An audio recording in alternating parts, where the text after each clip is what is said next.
Brent wants to know more about Masyn Winn's time frame to a potential big league call up. I don't know, man. Let me look at his numbers first, so I don't speak out of turn on saying he's been doing this or that when I don't really know.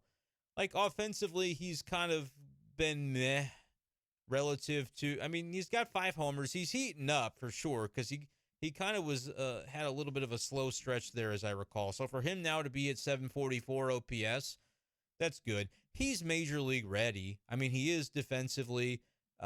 He could have those numbers and bring it up in OPS 700. He'd be about league average probably, right? He's got 5 homers. He's got 11 steals. He's an exciting player. There's no doubt about that. And honestly, I'm impressed looking at his strikeout rate. Only 37 strikeouts, which you say only in 182 PAs. That's about a third of a season.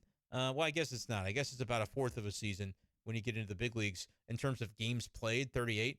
But 182 plate appearances, that's about a third to a third and a half of a season. And so he's only averaging about 100, maybe a little more than 100 strikeouts if you were to sample that out over a full season, which again, kind of impressive. Like rarely do you see guys that play full seasons and strike out fewer than 100 times. When they do it, I feel like it's notable. It's like Albert Pujols, I don't think ever did it because he was such a good disciplined hitter, but it's something that you don't see as much anymore. So I kind of like that he's not striking out a ton, and he's showing good plate discipline, good on base ability. 346 OBP for Masyn Winn down in AAA. The reality, though, is for Winn, there isn't anywhere to put him right now. It's the same thing with Jordan Walker when it pertains to the outfield. There's nowhere to put him. And so I think Winn's time frame is maybe about what Walker's is. Hopefully not. Like Walker's got easier path to playing time than Winn does. But when you've got Tommy Edman and when you've got Gorman doing what those guys are doing, like they've both been fantastic. Edman's got 7 hits in the past 3 days and has risen that OPS to 806. If Tommy Edman OPS is 800, he is one of the most valuable players in baseball, given what I expect him to do defensively, even if he's been off to a bit of a rocky start with his defense so far this year. I know what Tommy Edman is defensively, and so I'll be stubborn and say he remains a plus defender, especially when he's playing a lot of second base. So it's hard to find the room for Winn unless he's beating the door down with like a 900 OPS down there, which again, if he keeps going on the trajectory, he's up to 744 now. I know he was lower than that previously, so maybe it's possible that he ends up doing something like that and forcing the issue. I don't know if he gets up this year, Brent.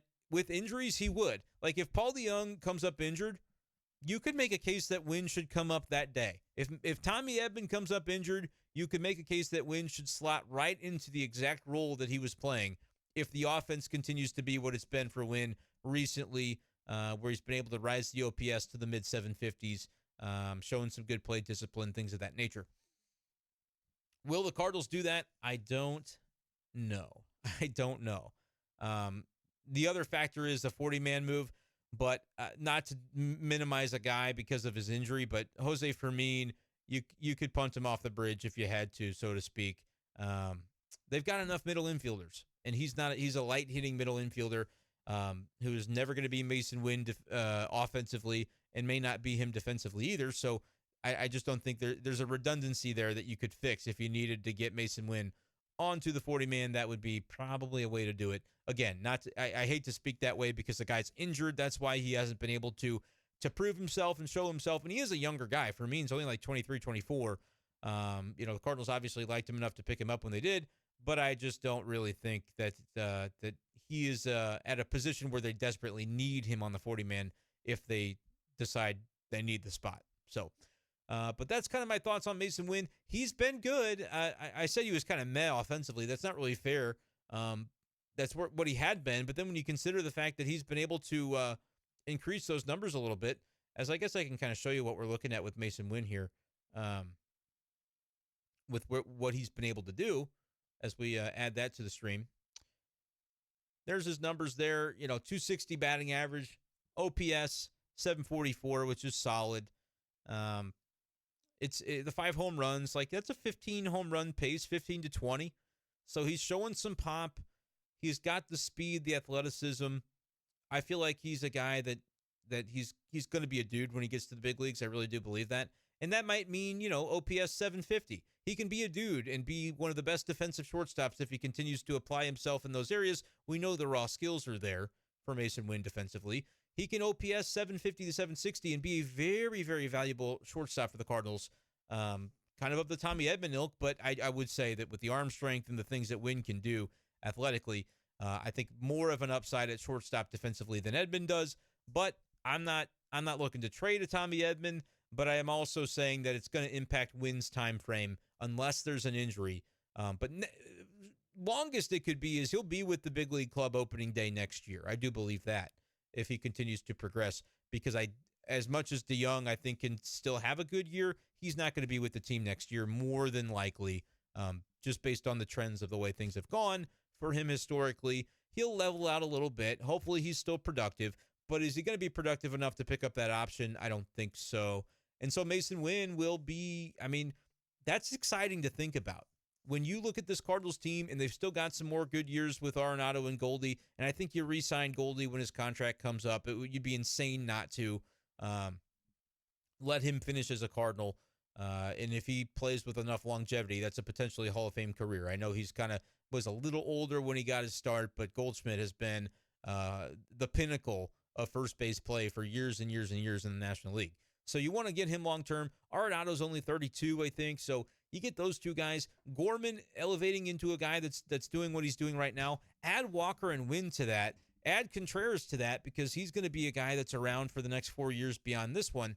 And suddenly you've got, I haven't even mentioned guys like Brendan Donovan yet and Lars Nootbaar. Like, this team offensively with the core that they've got, you've got young guys that blend so seamlessly with the two veterans that are in their getting into their mid-30s. That's going to be dangerous for years. If the Cardinals can figure out the damn pitching thing, this team has a bright future. John Mozeliak is kind of handing over the baton within the next couple of years. Whether it's Randy Flores, Mike Gersh, somebody else that takes over, kind of remains to be seen. But I'm telling you, within the next 2 years or so, you're going to see that transition begin to formulate. But whoever it is going to have a really interesting situation with some very, very good offensive players and skill position players. I said skill position. It's like I'm doing a fantasy football podcast. Position players will be very interesting to see what they're able to do to fix the pitching, honestly. Maybe those prospects all come up and they're great, and the Cardinals are the Braves for the next, 5-10 years, like Atlanta has sort of been able to find the mold of just calling guys up and making things happen. Position player-wise, there's a lot to be excited about for the Cardinals, and Masyn Winn will kind of be, I won't say the final piece of that, but they've graduated a lot of the guys recently that you expect them to graduate, and Winn is kind of the last frontier, along with Walker being up permanently, that the Cardinals will be able to enjoy for a long time to come, hopefully.